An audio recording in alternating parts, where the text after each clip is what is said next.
Louvado seja nosso Senhor Jesus Cristo, para sempre seja louvado. Olá, boa noite.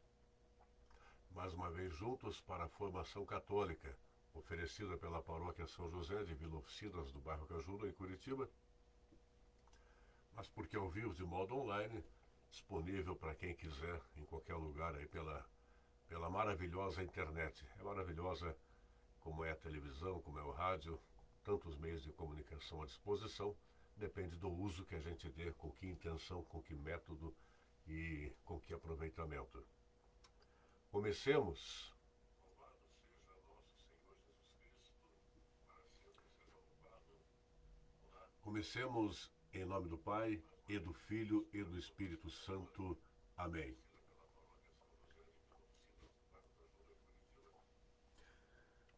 Que nós humildemente façamos nossa oração em silêncio, batendo um papinho com o bom Deus, principalmente agradecendo pelo dia, pela semana, por tudo de bom que nos aconteceu, não reclamando de algo de não bom que possa ter acontecido, não reclamando de conquistas não conseguidas, dignos projetos que não conseguimos no dia, na semana, não reclamar jamais, agradecer sempre. Aí, não sem antes adorar, não sem antes louvar, agradecer e daí, eventualmente, pedir. Digamos juntos: Pai nosso, que estais no céu, santificado seja o vosso nome, venha a nós o vosso reino, seja feita a vossa vontade, assim na terra como no céu. O pão nosso de cada dia nos dai hoje, perdoai-nos as nossas ofensas, assim como nós perdoamos a quem nos tem ofendido, e não nos deixeis cair em tentação, mas livrai-nos do mal. Amém. E que tenhamos um bom encontro, por aproximadamente 50 minutos, uma hora, mais ou menos isso, nós tenhamos um bom encontro. Assim seja, em nome do Pai, e do Filho, e do Espírito Santo. Amém. Só me dá uma licença que eu vou baixar o som que está me atrapalhando aqui. Eu percebi que se eu estou escutando aqui a ponto de me atrapalhar, que você está escutando o som aí. Estou fazendo a transmissão de um modo diferente hoje, tá? Por uma outra webcam, e por isso eu peço compreensão para alguma... Não bastasse as atrapalhadas de sempre, alguma outra. Geralmente transmito diretamente do celular, por Wi-Fi. Hoje estou experimentando pelo cabo mesmo, pela webcam de um notebook. Vamos lá. Para você que acompanha a gente toda semana, ou quase toda semana, seja comigo, ministro José Carlos de Oliveira, seja com meu amigo, meu irmão, diácono Alex Franco de Souza, você já tem uma boa noção de como funciona aqui. Mas, de repente, contando com a sua licença, de repente tem alguém de primeira vez, e agora ao vivo, ou mais tarde, toda sexta-feira, das 8 da noite até aproximadamente 9 da noite, nós fazemos ao vivo essa atividade chamada Formação Católica. Ela é para quem é cristão católico, mas é também para quem é cristão que não católico, é também para quem é crente que não cristão, é também para quem não é crente no transracional. É para pessoas de bom senso e boa vontade que sabem um pouco ou muito e querem aprender um pouco, alguma coisa com a gente aqui, supondo que a gente consiga ensinar. Para você, a gente está sempre aprendendo e nós buscamos usar um linguajar ao máximo simples. Ao máximo simples. Tentamos botar a voz do diácono, a voz do Zé aqui, para um linguajar ao máximo simples e que seja bastante compreensível, tá? Eventualmente você não vai aprender muita coisa, já dissemos ou diremos coisas que você já sabe, mas de repente confirma, de repente sugere, mas tendo a consciência de que para alguém pode servir algo do que a gente diz aqui, tá? Os contatos, eventualmente mais tarde, para crítica, sugestão, você faz pelo próprio Facebook e também pelo 99844 8018. 99844 8018, código 41. Então tá, nós chamamos a este encontro de Introdução à Sagrada Escritura, quarta parte. Fica o convite, para quem não viu as anteriores, está disponível no Facebook da Paróquia São José, no Facebook do José Carlos de Oliveira, está disponível também no YouTube, tá bem? E você tiver alguma dificuldade, passa o WhatsApp ali, eu te mando os links dos 3 encontros anteriores. Não vou falar deles, nem em resumo, porque está lá à disposição. Nós vamos avançar um pouco. Na vez passada, sexta passada, eu terminei falando um pouquinho de Bíblia, tradição e magistério, e depois um pouquinho de inspiração e iluminação. Só pontuando, dado que no encontro anterior o tempo voou, e eu eventualmente talvez tenha apressado um pouco do pouco que diria sobre esses aspectos que eu citei para você agora. Então, só recapitulando muito simplesmente, vamos lembrar. Para a Igreja Católica Apostólica Romana, a Igreja bimilenar de Jesus, nos seus 2000 anos, desde que ela começou a se estruturar ali nas suas primeiras décadas, sendo que já depois de algumas décadas até a expressão católica foi literalmente usada, está registrado, a história registra isso. A Igreja que tem em católica não um nome, mas a essência católica para todos, não é imposta, é oferecida, é exposta a todos e cada um é livre para aceitar, experimentar ou não. Não a Igreja em si, mas Jesus Cristo. A Igreja à mercê, a serviço de Jesus, em nome de Deus, com a ajuda do Espírito. Nós colocamos então que desde o começo, antes mesmo que a Igreja, esta Igreja, compilasse, organizasse o que viria a ser chamado mais tarde de Bíblia, quando ali, depois de aproximadamente 4 séculos, se teve a conclusão, o fecho, a formalização do que viria a ser chamado de Novo Testamento, Nova Aliança, somado ao que já era de anos anteriores, até de antes de Jesus, ao que chamou-se Antigo Testamento, no nosso caso, desde a origem da Igreja, seguindo a lista longa do Antigo Testamento, lembra?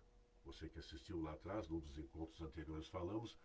Então, desde lá, a Igreja manteve o mesmo peso para a Bíblia, os livros escritos, depois chamados de Bíblia, o mesmíssimo peso para a Bíblia, tal como o mesmíssimo peso para a tradição, a sagrada tradição. E eu devo ter dito algo como Bíblia, a palavra de Deus passada por escrito, e tradição, a palavra de Deus passada oralmente. Tá? A Bíblia e a sagrada tradição não são diferentes, não, na sua essência não são diferentes e nem são concorrentes. São 2 modos pelos quais a Igreja segue o Evangelho e o propõe, o divulga, o oferece. A sagrada tradição, não confundi-la com costumes. É um costume, eu não lembro de ter usado este exemplo no encontro anterior, mas digo já, de novo. O Santo Terço, na totalidade o Rosário, é um costume, belíssimo, aliás, altamente recomendável. O celibato sacerdotal é um costume. Não comer carne nas sextas-feiras, em especial da Quaresma, é um costume. A sagrada tradição, mais que um costume, a sagrada tradição é a preservação das doutrinas de Jesus Cristo, aquilo que ele viveu e ensinou aos seus primeiros seguidores. Jesus pregou primeiro aos seus apóstolos iniciais e mais tarde estes pregaram aos demais que aderiram, vieram a aderir. E assim é até hoje. Então nós temos lá, recapitulando, de Jesus, chegando hoje em Curitiba, Dom José Antônio Peruso. Aí na sua diocese ou arquidiocese, Dom Fulano, Dom Beltrano, Dom Cicrano. Né? E de modo macro, pensando na eclesiologia da Igreja, nós temos o Papa Francisco, os sucessores de Jesus dos primeiros apóstolos. Então, novamente, no tripé, onde cada pé tem igual peso, igual força, né? Nós temos a Sagrada Escritura, ou Bíblia, o Santo Livro, temos igualmente a Sagrada Tradição e temos o Magistério. O Magistério. Nós falamos um pouquinho de magistério, recapitulando, porque penso ter dito pouco a respeito do programado na vez passada. O magistério vem de mestre. Então, o magistério, a partir do Papa, os bispos, passando antes com os cardeais, arcebispos, bispos do mundo todo. Estes cuidam da manutenção, da preservação da sã doutrina a partir de Jesus, da fidelidade a ela. E isso é colocado, obviamente, não assim por uma conversinha na esquina, isso de modo macro, mundo afora, desde o começo, se for contextualizando, se for escrevendo, registrando. E nós temos, você que acompanhou semana passada, eu apresentei para você, visualmente, alguns dos muitos livros que compõem o magistério da igreja, esse tripé. Pensa que temos a Trindade, Deus Pai, Deus Filho, Deus Espírito Santo, onde se tem um tripé, a Santíssima Trindade maravilhosa, um Deus que é um, mas que são três pessoas. Então, numa analogia simples, singela e honesta, esse tripé, essa, entre aspas, Trindade, Bíblia, tradição, magistério. Para nós, insisto, reitero, extremamente igual o peso de cada qual. De vez em quando, se me der licença, eu vou olhar para cá para ver se estou aparecendo com a minha cara e se alguém está assistindo a gente ali. Aliás, muito obrigado aos que estão assistindo a gente. A igreja nasceu antes da redação do Novo Testamento, conforme eu disse há pouco. Os membros da igreja, por fé, cremos, divinamente inspirados, escreveram os livros que formam o que chamamos de Novo Testamento. A igreja, guiada pelo Espírito Santo, para escrever a Bíblia, compilar a Bíblia, para continuar construindo a sagrada tradição, construir e continuar construindo e mantendo o magistério, ela tem 2000 anos de caminhada. É importante dizer que o magistério é infalível. Aí de vez em quando alguém vai dizer, pode lembrar, mas dizem que o Papa é infalível. O Papa é um ser humano de carne e osso, mas liturgicamente, ele é, na atualidade, o legítimo sucessor de Pedro. Como os demais bispos do mundo são sucessores legítimos dos demais apóstolos. Eu lembro de ter dito, em termos até provocativos, que humanamente esse episcopado, os episcopos, os bispos, com todo respeito, bispo de verdade, não algum cabeça de bagre que monta uma pocilga na esquina, pilha de igreja e se autoproclama bispo. Cuidado.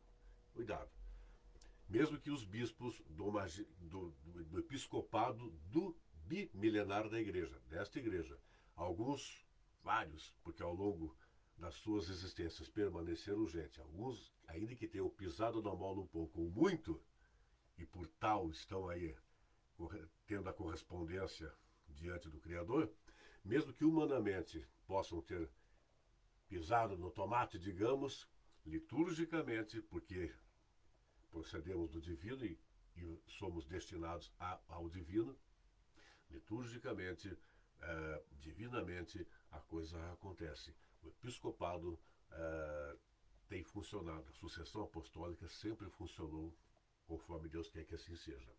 Então, a infalibilidade a qual se refere não é a pessoa humana, mas é porque liturgicamente você olha e pensa, é Jesus, o sucessor de Jesus, Pedro, depois de mais seguidores e todos que vieram na jornada até hoje, tá bom? O Papa, a igreja, o magistério é infalível quando ensina oficialmente, já que Jesus prometeu que assim seria. O Espírito Santo estaria para guiar os apóstolos e desde então assim tem sido. É questão de fé. Você pode ter fé e crer, não ter fé e não crer. Para nós é inegociável seguir assim, crendo e tentando ser cristãos. Para outros pode ser até uma bobagem. Estariam eventualmente achando que estão se ocupando com um bulbo supersticioso aqui e outros assistindo aí. Para nós é vida. Para nós é vida. O Papa, como dizia, ele é infalível em fé e moral. Um concílio, eu devo ter falado de concílio no encontro anterior, o concílio é infalível em questão de fé, moral e disciplina. Pensa e reflete o quanto é bacana isso. A gente não pensa nisso às vezes. As opiniões pessoais da gente são importantes, são válidas e ajudam a construir, por exemplo, o que eu estou dizendo até aqui. Mas as nossas divergências acontecem e, porque válidas, podem ser bem aproveitadas para construir um todo.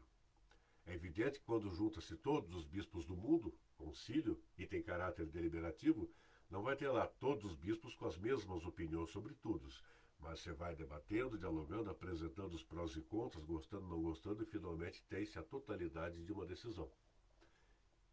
Então, nem todos saem 100% concordantes, mas todos saem 100% fiéis, assim tem que ser, quanto ao que o magistério está definindo, conforme a tradição, conforme o Santo Livro, porque tudo conforme o bom Deus, o bom Jesus e o bom Espírito. Avancemos um pouco. Eu falava de inspiração para você na semana passada e de iluminação.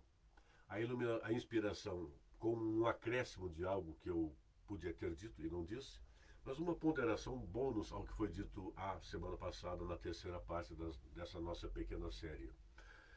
A inspiração, ela acontece ou não acontece? Ela pode acontecer ou não. Ora acontece comigo, ora acontece com você, ora não acontece conosco, mas ora acontece conosco e com muita gente mais. A iluminação, ela admite gradação. Ora acontece e acontece mais, ora acontece e acontece menos. Está tudo no pacote do aceitável, tá bom? Avancemos um pouco mais e hoje eu vou me atrever a provocar você fraternamente, tanto quanto das vezes anteriores, porém hoje contando especialmente com a sua compreensão. Não vou contar história pesada, não vou ser grosseiro, espero não, mas vou cá para nós, só entre eu e você, comentar a partir do Santo Livro algumas coisinhas que se espera de quem faça adesão à Bíblia. Não enquanto livro, pois que a rigor não somos a religião do livro. Não somos a religião do livro. Temos o livro, mas não somos religião do livro. Lembra de novo que eu disse mais de vez, inclusive em vezes anteriores. Jesus e a igreja, lá por uns 4 séculos após, é que se formatou o livro. Sendo justo, tinha uma tal de Didaquê, um livreto do qual nós poderemos falar uma outra hora, mas já foi citado aqui em algum momento, que foram as primeiras anotações dos primeiros seguidores de Jesus e que serviu por um bom tempo, até mais adiante ter a Bíblia propriamente. Mas vamos lá. Para aderir ao Santo Livro, eu quero pedir para você um pouco de paciência, porque eu anotei aqui, eu vou ler ali, dá licença. A vida,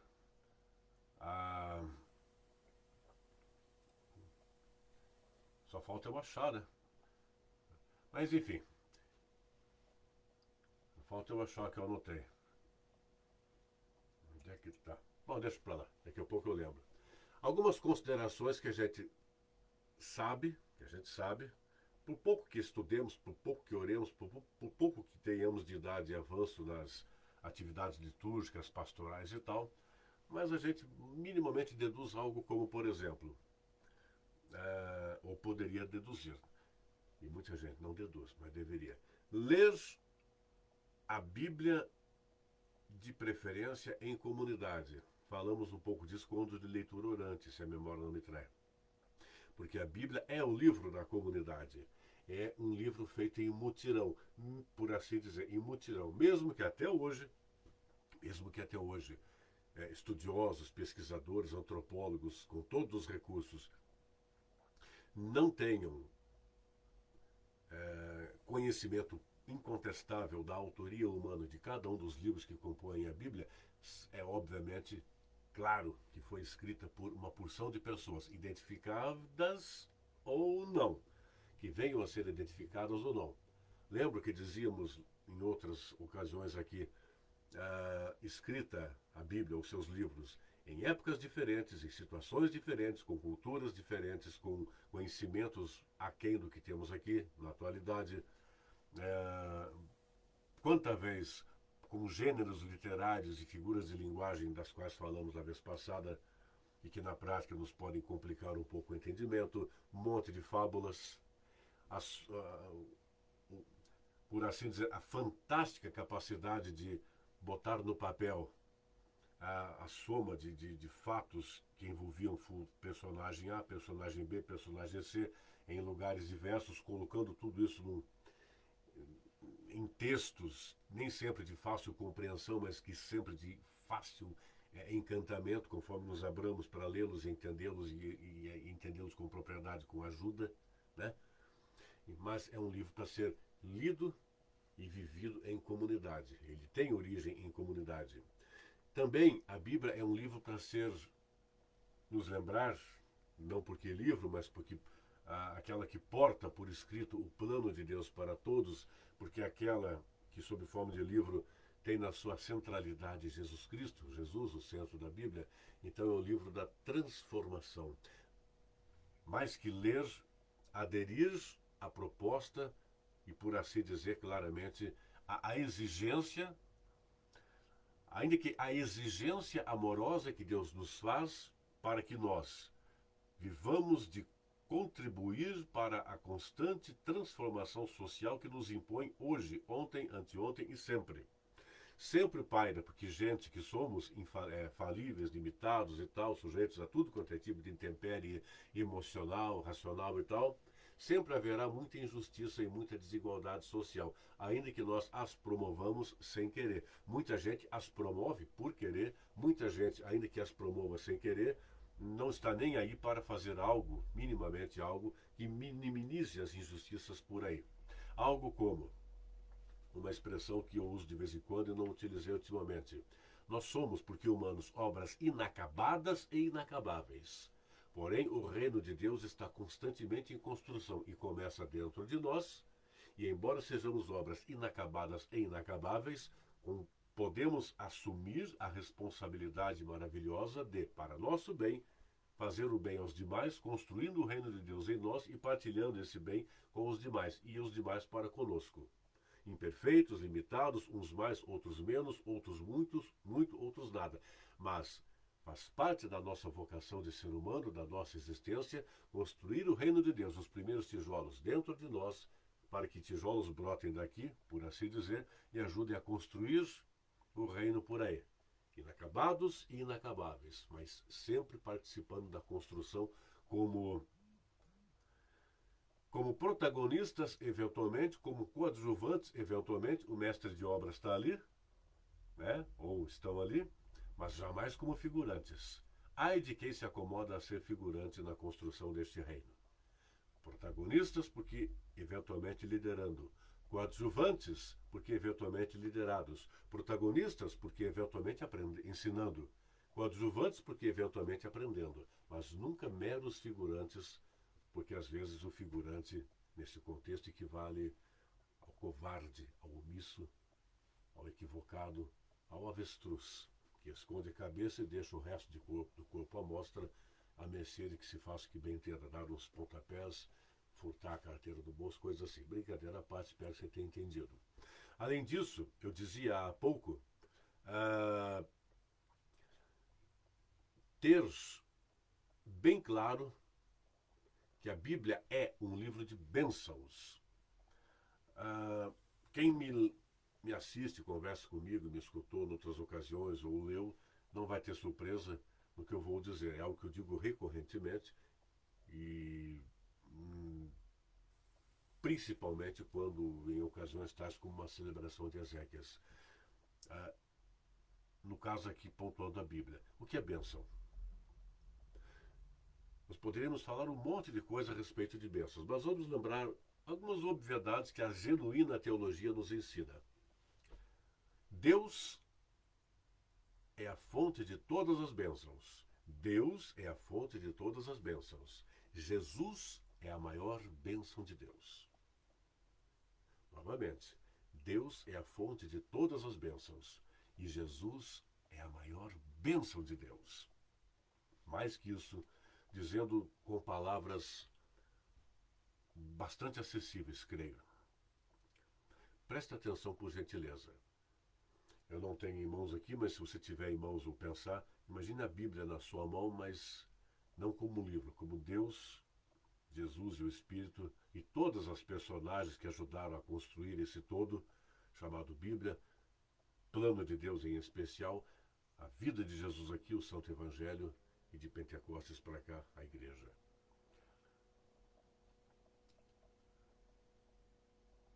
Cada vez que tudo isso que é assim de bênção, é pura bênção. Cada vez que há observação, embora no Santo Livro você tenha lá um monte de ocasiões de,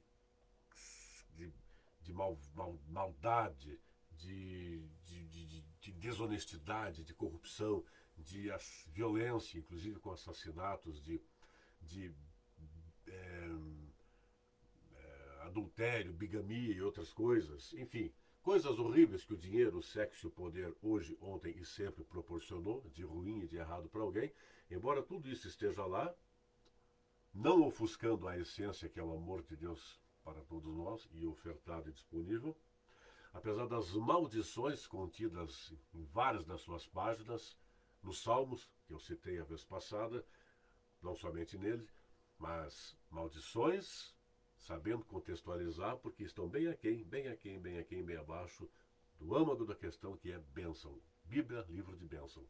Deus, a fonte de todas as bênçãos, Jesus, a maior bênção de Deus. Então pensa assim, cada vez que eu, cada vez que você, cada vez que nós, cada vez que qualquer pessoa da face da terra, e digo, porque há catolicidade no plano de Deus para todos, digo também assim, católico ou não, cristão ou não, crente ou não, mas com boa vontade sim, bom caráter sim. Então, cada vez que um ser humano sente, pensa, fala e faz algo de bom por alguém, para alguém, está abençoando. Mesmo que nem pense em bênção.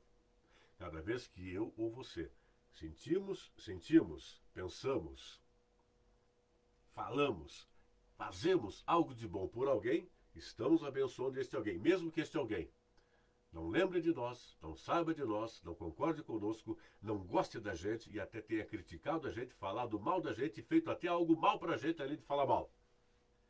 Se o que nós fazemos é bom em prol de alguém, estamos abençoando. Se alguém vai perceber a bênção, se vai desfrutar, o quanto vai desfrutar e até quando vai desfrutar, aí não sei. É ele que sabe. Nós podemos escolher viver de mais abençoar ou não, de mais desfrutarmos das bênçãos que nos oferecem ou não, ainda que não saibamos quem, quando, o quanto esteja a nos abençoar agora. Então pense, agora, uma fração de momento, pense nas pessoas das quais você gosta, as quais você ama, as quais você quer bem. Pense bem, sinta bem e já está abençoando. Se depois fizer algo bom como uma oração, está abençoando. Desejar com vontade tudo de bom, está abençoando. Aí a pessoa, de um modo ou de outro, com o protagonismo maior dele, será abençoada. E se alguma coisa de bom acontecer para você, vai que alguém te abençoando também. Bíblia, portanto, é questão de escolha. Você escolhe perder seu tempo focando nas maldições, as imprecações, as violências, as maldades, as sacanagens, as sujeiras que todo ser humano sempre fez, faz e fará, ou focando todas as coisas boas que todo ser humano também pode sentir, pensar, fazer e falar ao longo da sua existência. Nós somos livres para escolher a praga da maldição e outras coisas, ou a graça da bênção e tudo dela decorrente, a começar por amor que está contido. A Bíblia é um projeto de Deus, não porque livro, mas porque o plano dele para todos. Grava isso. A Bíblia é um projeto concreto de Deus. Aliás, a Bíblia é não um, mas o projeto concreto de Deus. Para todos, em todos os tempos. Jesus é o seu centro e Jesus realiza. Novamente, Deus projeta, Jesus realiza. Deus projeta, Jesus realiza. O que está contido por escrito no que chamamos de Bíblia, o que está contido oralmente no que chamamos de Sagrada Tradição, e o que está contido com detalhamento para que caminhemos com fidelidade, precisão e aproveitamento no Sagrado Magistério. Com a ajuda, eu lembrei, o Tico e Teco aqui me fez lembrar que era só tirar mexer o negócio ali. Eu quero ler para você Santo Agostinho. É só uma frase. Por gentileza, preste atenção. Eu não a tenho de cabeça, então vou colar ali. Disse Santo Agostinho, Agostinho de Hipona, que foi, novamente vamos citá-lo, um dos padres da igreja, na época da patrística, os primeiros séculos da igreja, quando os padres são os intelectuais orantes, estudiosos e intelectuais, que ajudaram a fundamentar o que Jesus deixou claro. Foram detalhando para clarificar ainda mais para os humanos da época e de todas as épocas. Disse Santo Agostinho: Se alguém tem entendimento das Escrituras divinas ou parte delas. Se alguém tem entendimento das Escrituras divinas ou parte delas.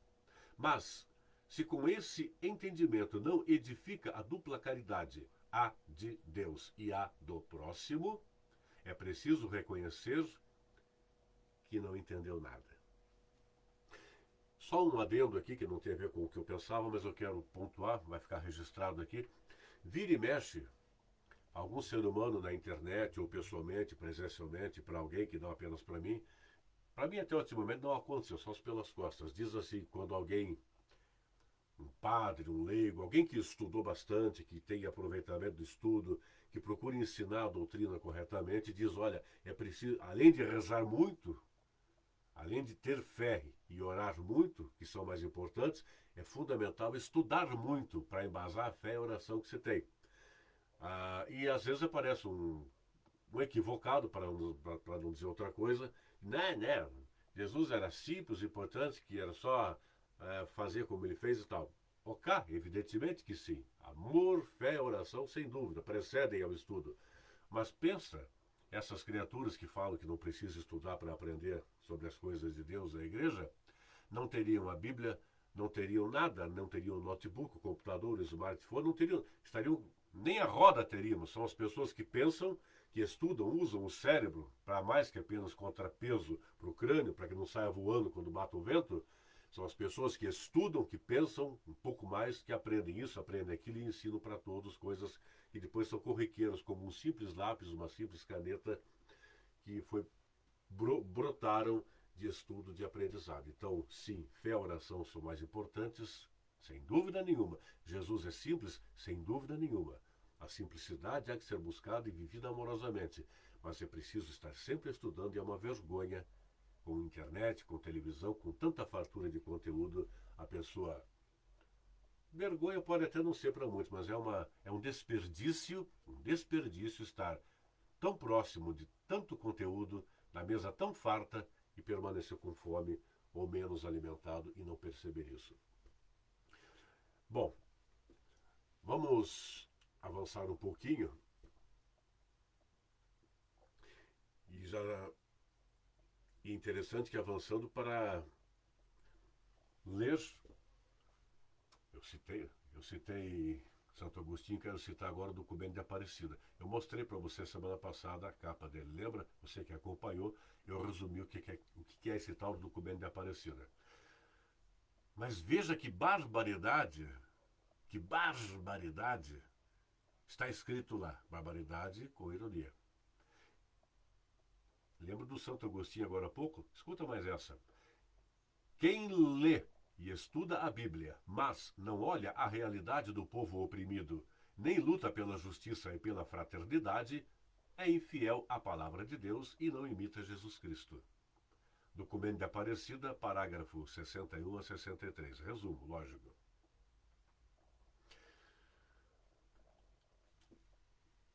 O estudo da Bíblia, e não só ela, do magistério todo, mas o estudo da Bíblia, porque ali está a doutrina de Jesus, o Santo Evangelho, não deve ser levado ao pé da letra, obviamente, porque pelo que dissemos nas vezes anteriores.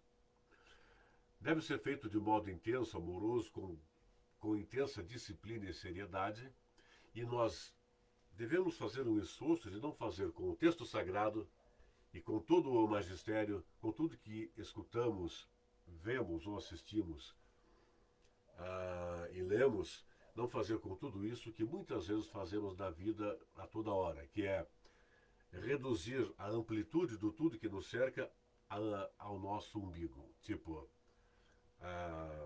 quanta gente vive, mesmo conectado, mesmo internauta, nasce, cresce, se reproduz e morre sem ter aprendido a identificar, a identificar e colocar cada um no seu quadradinho e aproveitar as distinções entre o que é um fato, o que é um boato, o que é um ponto de vista, o que é uma opinião. Nada disso é a mesma coisa. E agora, na época de falar em fake news, que sempre existiu, só é uma expressão inglesa que ficou famosa nos últimos anos, mas sempre existiu essa porcaria de fake news. Muitas até antes de Cristo. Mas é imperativo saber lidar com o fato, descobrir o fato, lidar com as opiniões referentes àquele fato, àquele acontecimento, àquela situação, aquele ensinamento, saber separar fato de boato, saber separar fato, boato de versão, ponto de vista, e lidar com os demais. Ora, os dos demais, ponto de vista de outro, em especial os conflitantes aos nossos, né? E isso é fundamental. Não estamos falando aqui de quanto ao documento de Aparecida. Você tem que sair daqui às 9 da noite e se filiar a um partido político. Não precisa. Se filiar a um conselho comunitário de segurança, conselho local de saúde. Não precisa. Mas se já participa ou participar, ótimo. Não precisa se caracterizar como socialista, progressista, conservador, moderado, ultraconservador, radical, fundamental. Não. Você pode achar que participar socialmente exija filiar-se a um partido político ou não. É com você. Se sim, a este ou a aquele partido político, é com você. Se mais para esse lado, para aquele, é com você.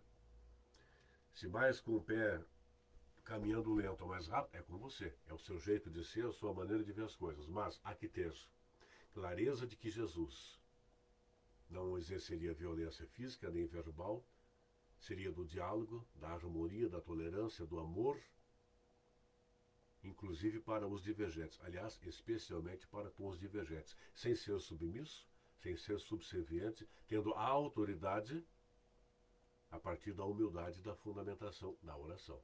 É só comparar o Jesus Cristo do Evangelho com o Jesus Cristo que está na boca do monte de embusteiros pseudo-cristãos que ganham eleições, mandatos, mentindo serem de bancada cristã, mentindo serem da Bíblia e de Jesus, ou equivocados, ainda que não mintam, né?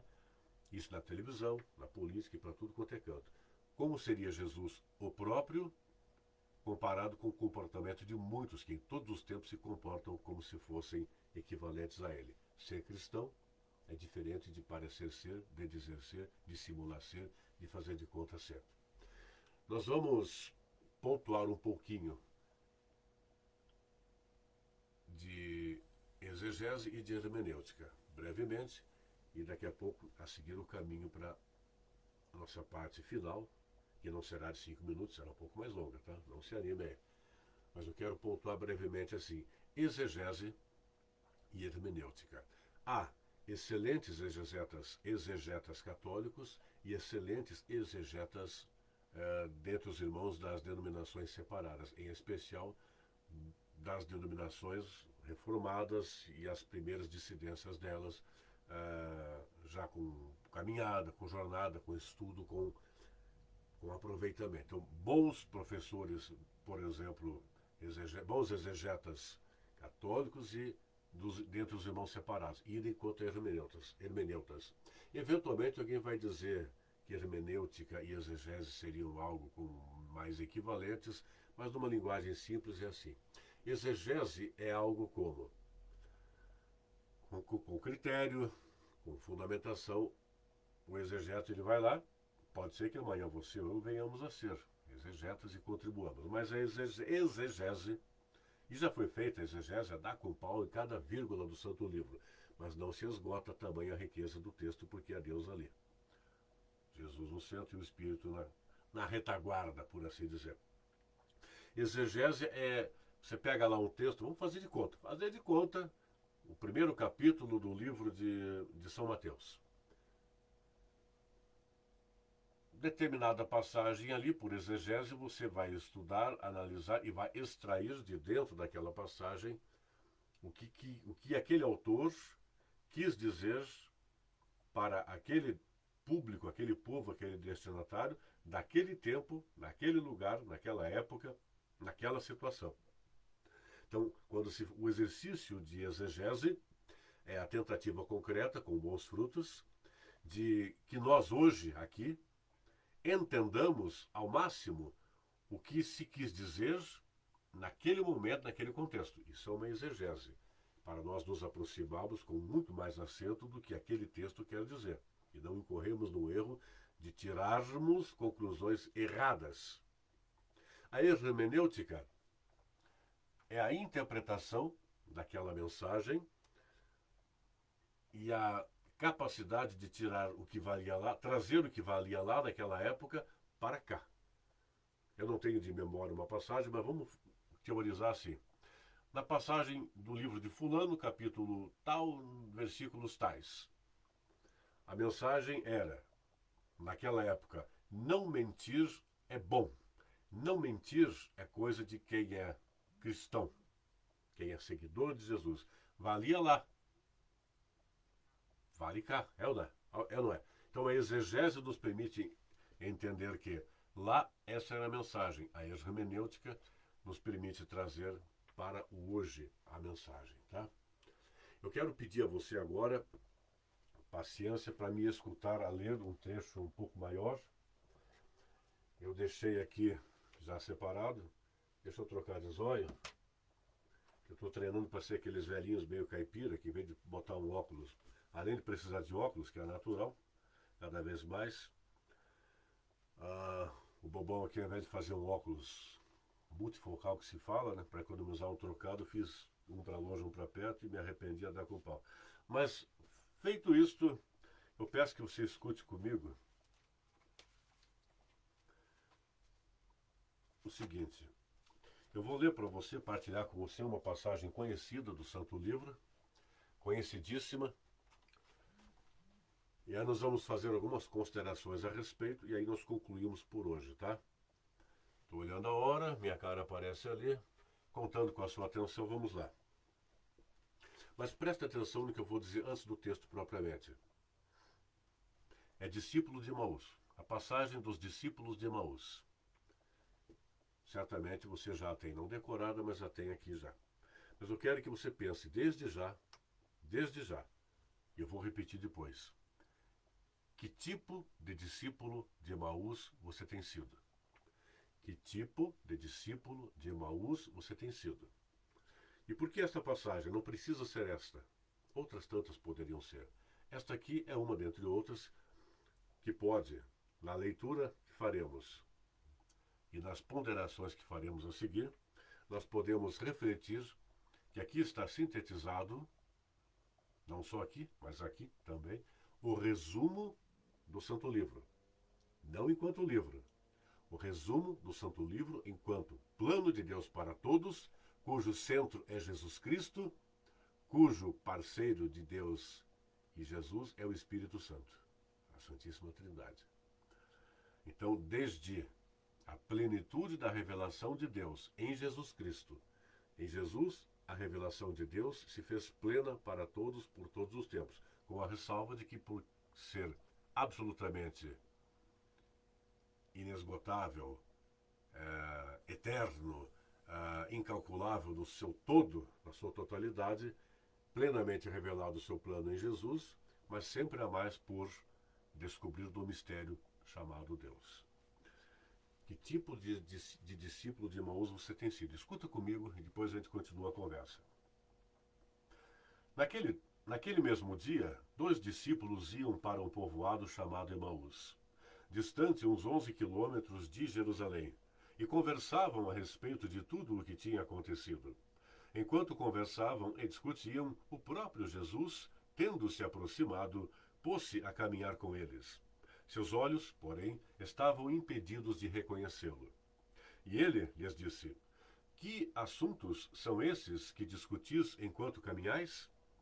Eles detiveram-se com um semblante triste, mas um deles, chamado Cleofas, lhe disse: És tu o único que vive em Jerusalém que não sabe os fatos que nela aconteceram nestes dias?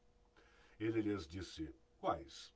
Disseram-lhe: O que aconteceu com Jesus Nazareno, que era um profeta poderoso em obras e palavras diante de Deus e diante de todo o povo. Como os sumos sacerdotes e nossos chefes o entregaram para ser condenado à morte e o crucificaram. Nós esperávamos que fosse ele quem libertaria Israel. Todavia, já faz 3 dias que tudo isso aconteceu. Algumas mulheres de nosso grupo, porém, nos deixaram desconcertados. Elas foram de manhã, bem cedo, ao sepulcro e, não tendo encontrado seu corpo, voltaram dizendo que também tinham visto uma aparição de anjos, os quais disseram que ele está vivo. Alguns dos nossos também foram ao sepulcro e o encontraram, tal como tinham dito as mulheres, mas não o viram.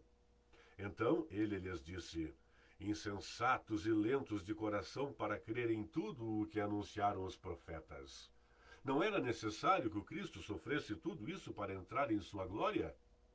E, tendo começado por Moisés e passando por todos os profetas, interpretou-lhes o que em toda a Escritura havia a seu respeito. Eles se aproximaram do povoado para onde iam, e ele fez menção de prosseguir. Eles insistiram: permanece conosco, porque é tarde e o dia já declina. Então ele entrou para permanecer com eles. Quando ele estava reclinado à mesa com eles, tomou o pão, pronunciou a bênção, partiu-o e lhes entregou. Seus olhos foram abertos e o reconheceram, mas ele tornou-se invisível para eles. Então disseram um ao outro: não estava ardendo nosso coração quando nos falava no caminho, quando nos abria as Escrituras? Naquela mesma hora, levantaram-se e voltaram para Jerusalém, onde encontraram reunidos os 11 e os que estavam com eles, que disseram: realmente o Senhor foi ressuscitado e apareceu a Simão. Aqueles contaram o acontecido no caminho e como o tinham reconhecido ao partir do pão. Palavra da salvação. Glória a vós, Senhor. Mais uma vez agradecendo a você que está acompanhando a gente ao vivo e desde já a quem porventura, a partir das próximas horas, amanhã ou depois, de outros dias, vai assistir a esta gravação. Novamente, que tipo de discípulo de Emaús eu tenho sido e você tem sido? O que eu quero dizer com isso? Vamos pensar juntos. Novamente, eis uma passagem que nos pode dar uma belíssima resumida do que é o Santo Livro, do que se propõe a Bíblia para nós, não enquanto livro, enquanto Deus e seu plano, Jesus no centro e o Espírito na colaboração, como de resto tantas personagens contidas ali. A mãe de Jesus, Nossa Senhora, o pai terreno de Jesus, São José, tantos santos oficiais da igreja, profetas, patriarcas e assim por diante, matriarcas, enfim. Emaús é uma localidade que só é citada em todo o Santo Livro nesta passagem, sabia? Só! Não fosse esta passagem, nós nem saberíamos de uma tal de Emaús. Mas vamos caminhar junto com os caminhantes ali. Esses discípulos de Emaús, eles conheceram pessoalmente Jesus ou conheceram quem conheceu pessoalmente Jesus. Então, os discípulos de Emaús, está claro ali, eles caminhavam cabisbaixos rumo a essa localidade de Emaús, derrotados, na base do ó vida, ó azar, perdemos.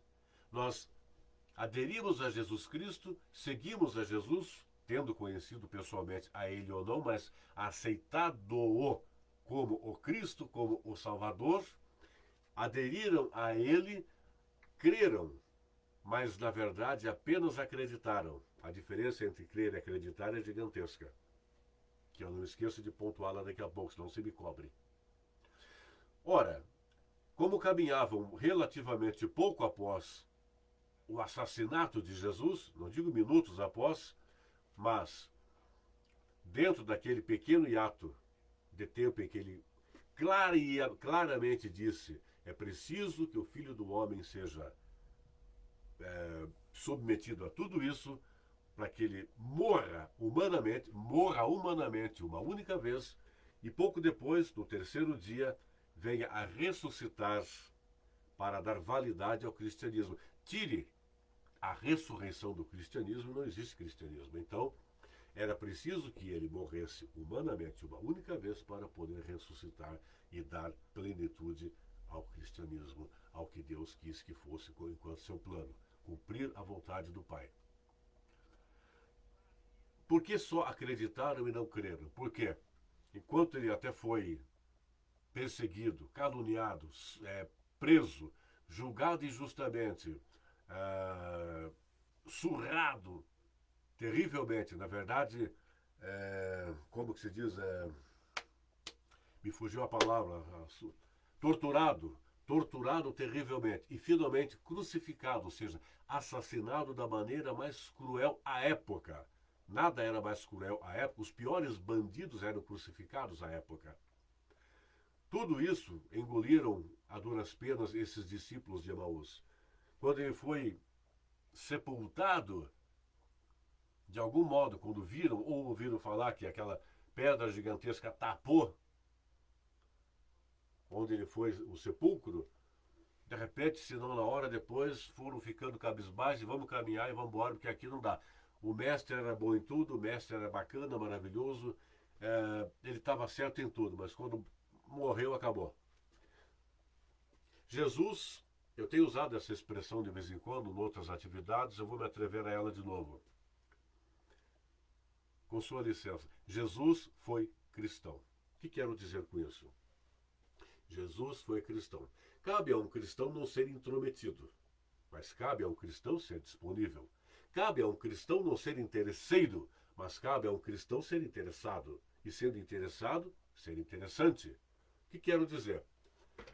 Como um cristão, por favor, entenda o que eu estou dizendo, Jesus foi cristão. Como um cristão, ele discretamente começou a caminhar. Jesus é o caminho, com C maiúsculo. Caminhou pelo caminhozinho com aqueles dois ali, cabisbaixos. Aqueles dois eram como tantas pessoas de todos os tempos e lugares, quem sabe até você ou eu, quantas vezes ao longo da vida. Quando a coisa deu errada, quando a fé a pequena, quando perdeu o emprego, perdeu a saúde, perdeu um ente querido, um ente amado, teve desavença com alguém que você gosta, alguma coisa deu ruim na tua vida, você de repente é como aquele discípulo de Emaús que está ali, não sei o que, eu até acreditei em Jesus, mas a coisa só dá errada para mim.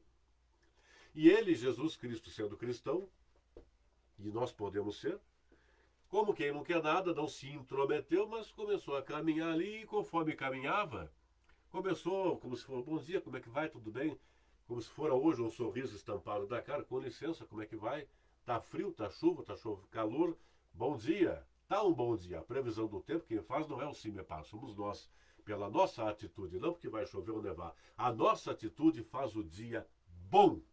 E não a previsão do tempo, insisto. Ela é importante, mas para a nossa atitude de fazer todo dia bom, com qualquer dificuldade, é inalienável. Então, como cristãos, ou como quem tenta ser, podemos ser como Jesus, que de repente chega para o cabisbaixo, para o derrotado, para o derrotista, e amavelmente, amorosamente, começa literalmente a bater papo. Não qualquer assunto, mas qualquer assunto com amorosidade, sem se impor, tipo, comendo pelas beiradas. Então Jesus, conforme caminhava com aqueles de coração frio, então de coração frio, reduzidos a apenas acreditar em Jesus e não o reconheceram, daqui a pouco espero conseguir passar para você por quê, Jesus Cristo foi fazendo literalmente um curso bíblico, uma introdução à Sagrada Escritura. Jesus foi agindo como o que se espera de um cristão, conversando amavelmente, amorosamente, primeiramente escutando. A escuta não é exclusividade do cristianismo, mas é uma das atitudes típicas do cristianismo que encontram seu ápice no cristianismo. Jesus Cristo, o comunicador perfeito e, portanto, também um escutador perfeito. Conforme escutava, e a gente é assim, quanto mais a gente fala, em especial nos piores momentos, ainda que solução não venha, a tendência é, até um certo ponto, dar uma aliviada, que já é uma grande coisa em algumas situações críticas. Falar alivia, falar nos revela, falar nos denuncia, mas falar quantas vezes ajuda a dar uma aliviada. Por isso, um bom desabafo pode não resolver problemas, mas ajuda que não piore, ou pelo menos dá uma aliviada. Jesus interagia com eles e conforme a caminhada acontecia, Jesus lhes ofereceu, sem o perceberem, lhes ofereceu um curso bíblico. Resgatou o que eles, em tese, em parte, já sabiam. E quanto mais ele falava, quanto mais ele os escutava, e também eles o escutavam, porque ele se fez agradável sendo, naturalmente, um bom cristão, os corações deles foram se aquecendo. De tal modo que, conforme chegaram à porta, ao portão, à entrada da casa, do casebre, da mansão, o que fosse, a qual adentrariam eles dois, os discípulos, ao natural, sem se aperceberem, mais sentindo do que pensando, e é uma situação que acontece quando a gente está com o coração mais quente, do ponto de vista quente de fé em Deus, Jesus e Espírito, algo como coração com cara de cristão, coração com jeitão de cristão, coração com tempero de cristão, eles ao natural, com aquele ainda totalmente estranho a eles, mas agradável a eles, ao natural, com honestidade, com amorosidade, de repente convidaram-no. Entra conosco. Pergunto a você, que atitude está aí contida, que também não é exclusividade do cristianismo. Não é. Mas que nele encontra seu auge. E lembra do que eu falava há pouco. Essa passagem é, dentre outras, aquela que nos apresenta algumas atitudes, duas por excelência, atreladas a essas duas outras, duas atitudes concretas típicas do cristão e que, se não estão no nosso ser, no nosso realizar, impedem-nos de sermos cristãos. Quais são essas atitudes? E a atitude primeira que está contida naquele momento, entra conosco. Acolhida. Ser acolhedor, ser hospitaleiro é coisa de cristão. É evidente que no dia a dia é dificílimo. Eu não vou sair por aí abrindo as portas da minha casa para que qualquer um entre, nem você. Nós não temos como fazer isso por N circunstâncias que não precisa dizer aqui para você. E quantas vezes a gente não sabe se faz ou não faz. E como faz e quando faz, e o quanto faz e até quando faz. Eu também, pai, tenho essas dificuldades. Mas, na nossa essência de quem é ou tenta ser cristão, há que ter a predisposição constante para sermos acolhedores e hospitaleiros, ainda que imperfeitamente, porque não sabemos, como dizia, quando, quanto e até quando, etc., com quem ser. Mas há que querer ser, não só desejo, há que ter vontade. Vontade mais que desejo. Há que ter vontade concreta de ser acolhedor, hospitaleiro, ainda que cheio de falhas, até a da omissão quanta vez. Mas querer, querer, querer e ser, e tentar e ser hospitaleiro. Isso é a acolhida, a hospitalidade é a primeira atitude que caracteriza o cristão e que está impregnando todo o plano de Deus ao longo de todo o Antigo Testamento e planificando-se no Antigo Testamento e planificando-se no Novo, em Jesus e nos seus seguidores. Em Jesus, no Evangelho ou Evangelhos e a partir de Atos. Isso é coisa de cristão. É coisa de quem está na igreja, que é de Jesus. Não do Zé, não do de você, nossa Jesus. Uma vez que adentraram, acolheram-no, foram hospitaleiros, eu me pergunto agora. Isso eu também falo, às vezes, em formação inicial para MESC, o ministro extraordinário da Sagrada Comunhão, aqui da Arquidiocese de Curitiba, ou para quem já é, ou vai ser, para outros leigos e não leigos. Eu pergunto assim, tem pastoral da acolhida na paróquia da qual você participa? Da comunidade da qual você participa? Se tem, parabéns. Aí eu brinco provocando. Provoco sério com bom humor. A existência da pastoral da acolhida na sua paróquia é uma demonstração cabal, incontestável, de que não estamos sendo acolhedores a contento ainda. Note, tenha, mantenha, participe, cuide, melhore a pastoral da acolhida. Ela é muito importante e é bom que haja. E que funcione. E que funcione bem e cada vez mais e tenha bastante gente para acolher na pastoral. Mas quanto mais gente tiver para acolher ao natural, que não porque na pastoral, mais cumprimos o que está contido no Santo Livro, mais aderimos ao plano de Deus em Jesus e com o Espírito. Dá para entender isso? Ser acolhedor de todos. Não como quanta vez acontece em alguma paróquia, que não na São José de Vila Oficina, da qual eu participo, vai que algum fofoqueiro assiste isso aqui, vai falar para o padre Claudio Honor, para o padre Valdenir, para o padre Zé Roberto, para o padre Zé Lino, de uma vez, que é o provincial dos Paulutinos. Aquele antipático e grosso do Zé Carlos falou que na paróquia São José, tal como em outras paróquias, vira e mexe acontece de alguém ser mais acolhedor com um cara bonito e rico, com a mulher bonitona, gostosona, bem vestida e rica e cheirosa, mais acolhedor com quem chega num carrão novo, mais acolhedor com o cara que é mais popular, mais acolhedor com o padre simpático, mais acolhedor com o bispo, com o arcebispo, mais acolhedor com quem convém ao umbigo egoísta do hipócrita e enrustido, que às vezes nem se percebe como tal, mas não é tão acolhedor ou nada acolhedor com um que chega literalmente com o pé de chinelo, com a roupinha simples, chega a pé numa bicicleta simplesinha, num carro mais antiguinho, com o que está faltando dente na boca, com o que está até com todo respeito mal cheiroso, porque está numa miséria tal, que vai lá buscar Jesus, vai querer participar do santo sacrifício do Senhor, a missa, e encontra lá quanta vez tudo menos acolhida. Tudo menos acolhida sincera. Tudo menos algo de que falaremos a seguir agora. Pensa nisso. Reza por você para que seja mais acolhedor. Reze por mim para que eu seja mais acolhedor. Rezo por mim para eu ser mais acolhedor, por você, quem seja você. E rezemos por tantas pessoas do mundo afora para que não digam que são acolhedores, mas que sejam acolhedoras do coração, da mente e tanto quanto possível em tudo quanto é lugar. Não só quando alguém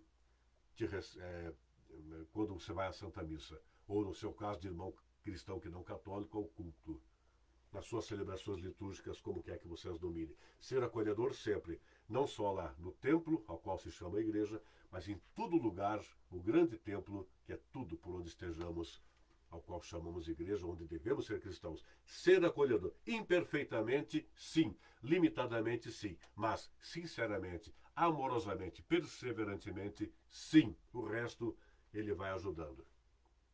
Uma vez dentro da casa do casebre, onde fosse, os discípulos de Emaús acolheram o até então estranho Jesus Cristo. Conversa foi, conversa veio. De repente, ou ainda a eles estranho, mas escuta de cá, escuta de lá, empatia de cá, empatia de lá.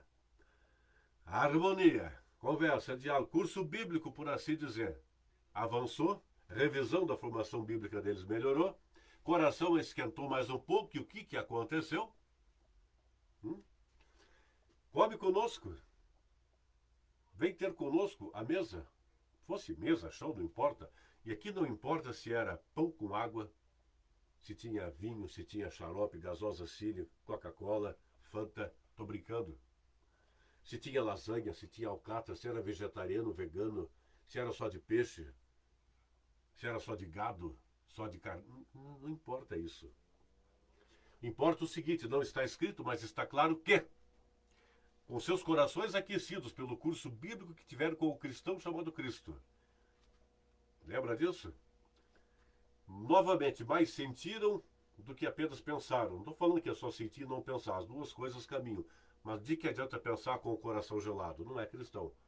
Embasar o cérebro, usar o cérebro, mas temperá-lo e mantê-lo operacional pelo calor do coração, coisa de cristão. Cristão, coração quente.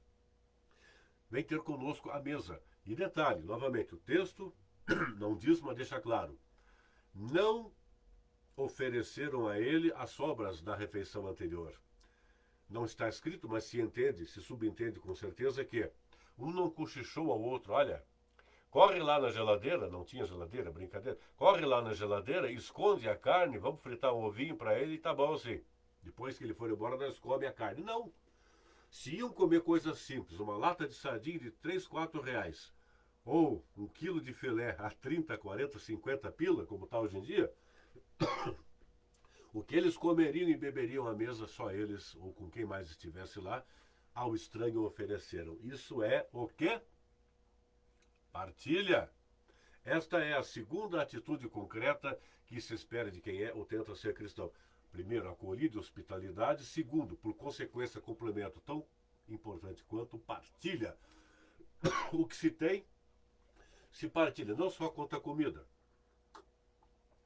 Eventualmente um dedo de prosa, um ombro amigo, eventualmente ajudar a lavar roupa junto, eventualmente a caminhar junto, eventualmente a trabalhar junto, estudar junto.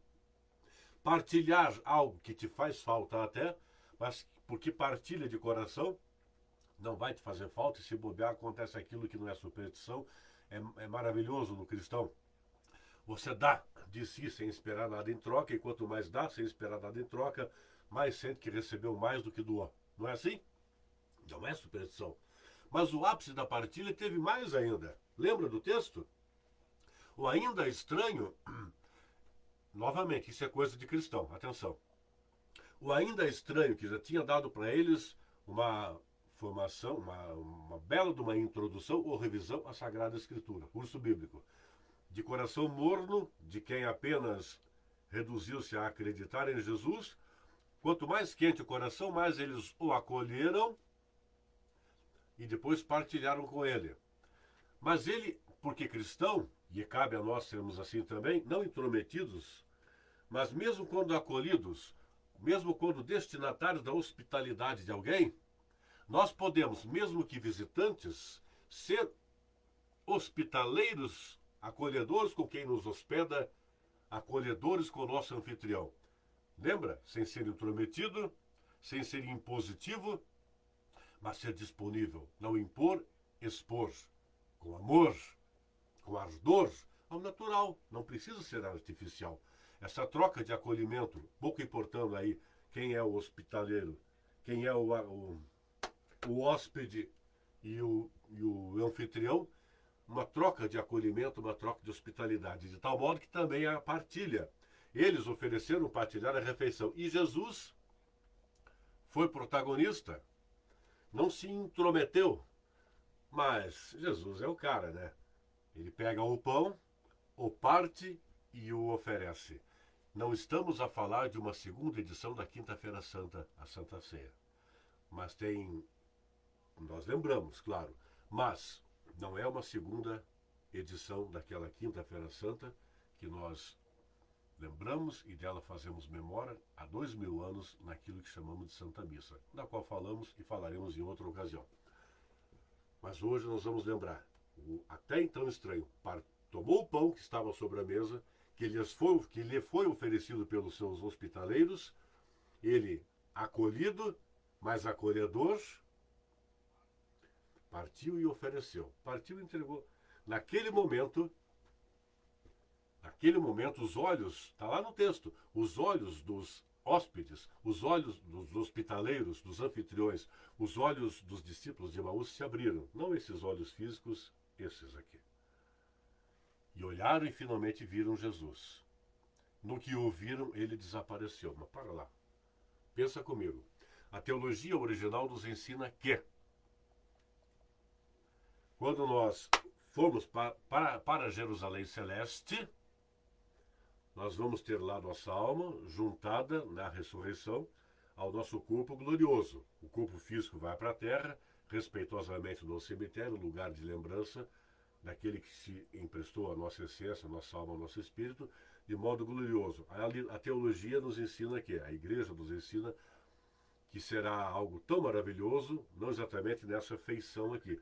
Haveremos de nos reconhecer, mas eu peço licença, quem está me ligando aqui, não tem como atender agora, minha amiga, você que está me... Acho que foi sem querer, se foi de propósito, por favor, aguenta aí, nós falamos daqui a pouco. Onde eu estava? É de se considerar que Jesus estava caminhando com eles, adentrou a casa deles de modo glorioso. Então eles viam Jesus que eles conheceram, mas ele na forma gloriosa, maravilhosa, gloriosa, não se fazia reconhecer. Quando eles, com coração quente, mente reavivada na fé e na formação bíblica, foram hospitaleiros, mais que hospitaleiros recebendo um até então estranho na sua casa, mas Jesus no seu íntimo, e partilharam não mais com o estranho o pão, mas suas vidas, e o pão, para clarificar essa partilha, comunhão, Eucaristia, comunicação, a comunicação das comunicações, viram-no de modo glorioso. E porque viram-no de modo glorioso, não o viram mais de modo apenas humano, com esses olhos que a terra há de comer. Nós não vemos Jesus por aqui, nós não vemos Deus por aqui, nem o Espírito por aqui, mas cremos neles conosco. Houve o protagonismo de Deus, Pai, houve o protagonismo de Jesus, o Filho, ao protagonismo do Espírito. Estão conosco, não os vemos, não os tocamos, mas estão conosco. É questão de crer, e crer é mais que apenas acreditar. Eu acredito quando está tudo bem comigo. Quando não está, não. Eu creio quando tudo está bem ou não bem comigo. Crer é em período integral. Crer é mais que apenas acreditar. Lembra disso pelo resto da sua vida. Eu penso que por hoje chega, não tenho pressa de encerrar, poderia falar mais ainda a esse respeito. Espero, porém, que as considerações feitas antes da leitura da partilha didática desse texto dos discípulos de Emaús e as ponderações feitas após e a partir do texto tenham sido, se não todas, algumas de proveito a você, tá bem? De coração mesmo, muito obrigado. Pedindo licença, é provável que agora não há já nenhum. Quem sabe, amanhã ou depois, um ou outro dentre os MESC ou novos MESC da comunidade matriz da paróquia São José, que foram investidos. Investidura seria uma espécie de formatura. Eles são oficialmente agora ministros, são 5 pessoas da comunidade matriz da paróquia São José, que hoje, às 19 horas, até provavelmente por umas 20 horas, na celebração da missa, foram investidos ministros extraordinários da Sagrada Comunhão para servir na paróquia São José, ajudando na missa, visitando enfermos, idosos e tal, e outras atribuições que alguns deles, conforme se desenvolvam, poderiam ou poderão vir a fazer. Mas mesmo que apenas essas, entre aspas, apenas essas que eu falei, se com honestidade, com boa vontade, com oração, com fundamentação, levando Jesus Eucarístico aos enfermos que querem, mas não podem vir à missa por um tempo, por todo o tempo, por questão de saúde física, e estando em adoração eucarística, que são os 2 carismas deste ministro extraordinário em caráter de suplência, que só age quando não há o presbítero ou até que ele volte, fazendo esse mínimo de coração já está de boníssimo tamanho. Eu, em tese, deveria ter estado lá, pois que tive a honra, não sei se eles diriam a mesma coisa, mas durante a formação deles, em nome da Arquidiocese, eu tive a honra de dar a eles algumas formações teóricas e práticas, como formador da Arquidiocese, mas para estar aqui a partir das 8 da noite, foi um amigo diácono lá, aparecer na foto lá e receber os cumprimentos, eu fiquei aqui falando com você, tá bem? Mas a esses novos, parabéns, Deus os abençoe e levem a sério esse ministério que vocês estão assumindo, tá? E para você, mais uma vez, muito obrigado. Façamos uma oração para encerrar. A oração da Ave Maria. E novamente, com a sua licença, dependendo de quem esteja agora ou estará numa outra hora assistindo. Sempre bato nessa tecla, que é uma das maiores injustiças, uma das maiores, em algumas situações, desonestidades e até com todo respeito demonstrações de ignorância, quando dizem as imbecilidades, as maldades e equívocos a respeito de como a Igreja bimilenar de Jesus recepciona por veneração a Mãe de Jesus, Nossa Senhora, por extensão os demais santos.